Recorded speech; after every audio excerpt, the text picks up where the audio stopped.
In 1962, a psychologist named Walter Mischel placed a single marshmallow in front of 4-year-old children. They were given a choice: eat it now, or wait 15 minutes and receive 2 marshmallows instead. Decades later, the children who managed to wait turned out to have higher test scores, more stable careers, and generally more controlled lives. This was never really about the marshmallow.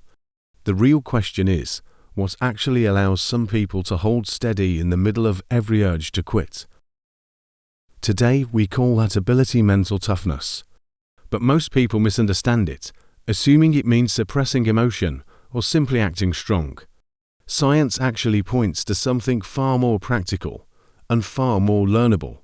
In this video, you will learn exactly what mental toughness means according to research and 5 concrete ways to start training it today.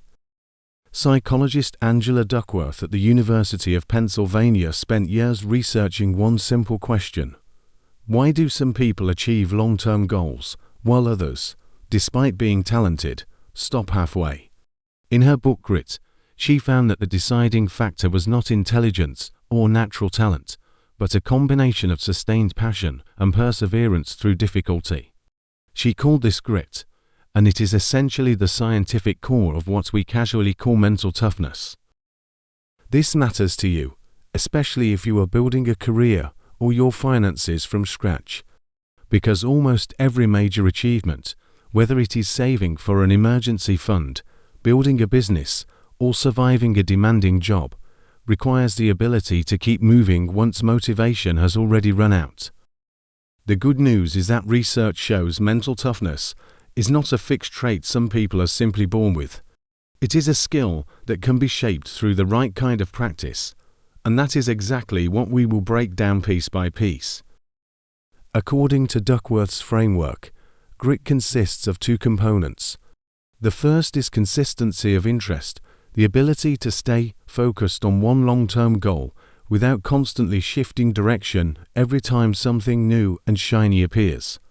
The second is perseverance of effort, the ability to keep working hard even after failure, setbacks, or long, boring plateaus. Imagine 2 employees who both want a promotion.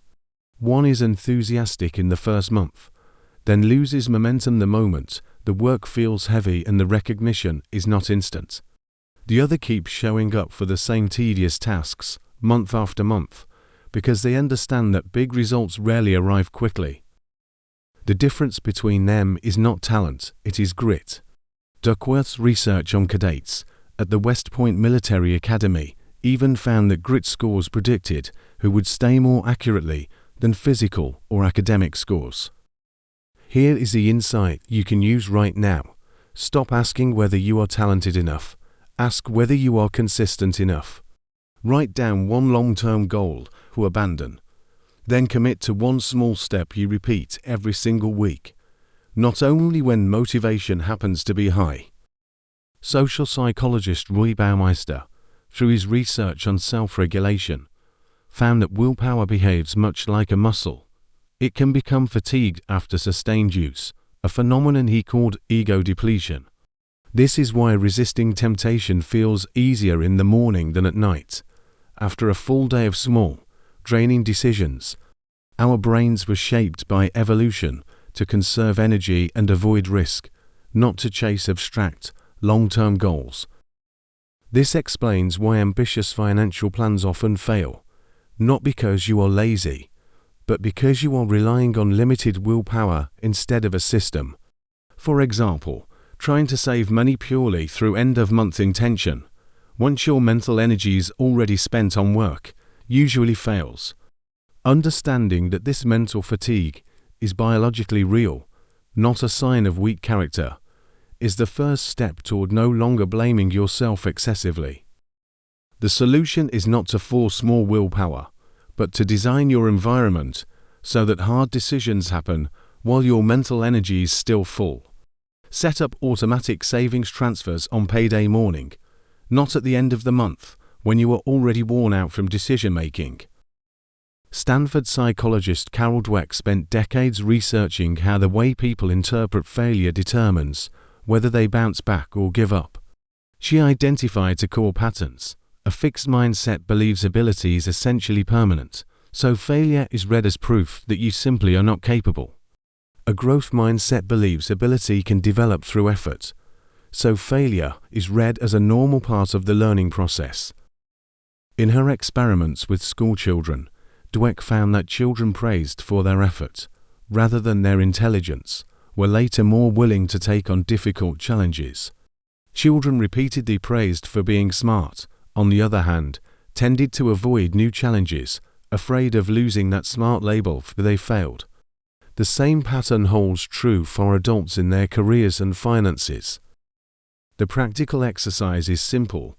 Every time you fail, replace the question "What is wrong with me?" with "What can I learn from this?" That small shift in language, repeated consistently, gradually reshapes how your brain responds to failure.